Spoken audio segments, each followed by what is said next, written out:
দিনে একবার হলেও এই ইস্তেগফারটি পড়ুন, আল্লাহ পাক রব্বুল আলামিন সকল গুনাহ ক্ষমা করে দিবেন এবং মৃত্যুর সাথে সাথে আল্লাহ তাআলা জান্নাতের ব্যবস্থা করে দিবেন। আমরা অনেকেই আছি আল্লাহর কাছে ইস্তেগফার করি না, ক্ষমা প্রার্থনা করি না।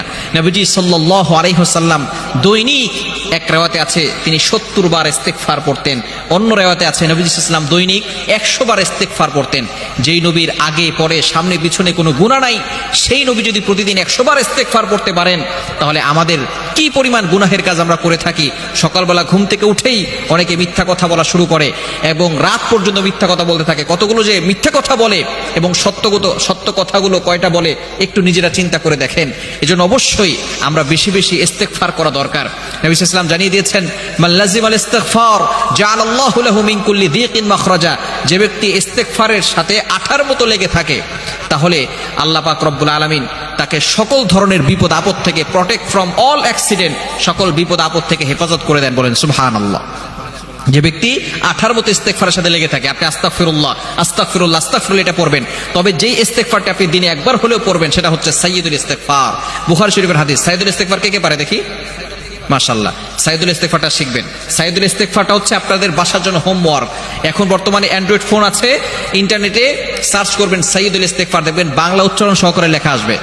নবীজি সাল্লাল্লাহু আলাইহি ওয়াসাল্লাম জানিয়ে দিয়েছেন, শাদ্দাদ ইবনে আউস রাদিয়াল্লাহু তাআলা আনহু তিনি বলেন, যে ব্যক্তি সকালে একবার ইস্তেগফার পড়বে সাইয়্যিদুল ইস্তেগফার, ওই দিনে যদি সে মারা যায়, আল্লাহ পাক রব্বুল আলামিন তার গুনাহ ক্ষমা করে দিবেন এবং তার জন্য জান্নাতের ব্যবস্থা করে দিবেন। গুনাহ ক্ষমা করবেন, জান্নাতের ব্যবস্থা করে দিবেন।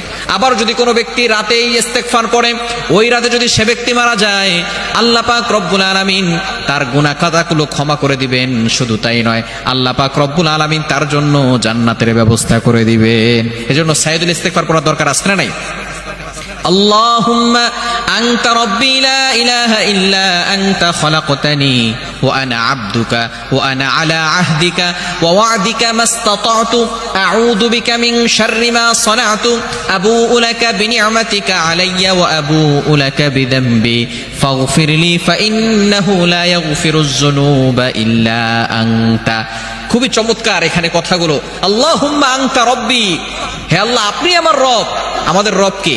আমাদের রব একমাত্র হচ্ছেন আল্লাহ। এজন্য অবশ্যই আমাদেরকে স্মরণ রাখতে হবে যে আল্লাহ আমাদেরকে সৃষ্টি করেছিল, আল্লাহর কাছেই চাইতে হবে। আপনি আল্লাহর কাছে ক্ষমা প্রার্থনা করছেন, আপনি আল্লাহর কাছে চাচ্ছেন, আল্লাহর কাছে গুনাহ মাফের জন্য বলতেছেন।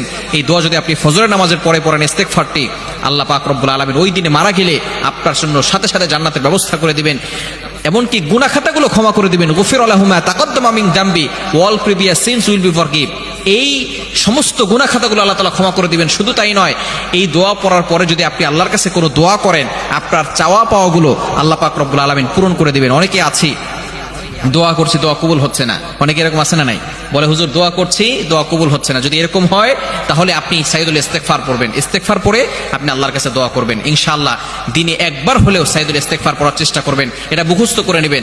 দুনিয়ার সবকিছু আমরা পারি, ইউটিউব চালাতে পারি, ফেসবুক চালাতে পারি, গুগল চালাতে পারি, কিন্তু ইস্তেগফারটা যদি শিখতে না পারি, তাহলে আমাদের মতো ব্যর্থ আর কেউ হতে পারবে না। এজন্য আমরা এটা মুখস্থ করে নিব এবং এটা প্রত্যেক দিন আমরা আমল করার চেষ্টা করব। আল্লাহ তাআলা আমাদের সকলকে এই সাইয়্যিদুল ইস্তেগফার আমল করার তৌফিক দান করেন।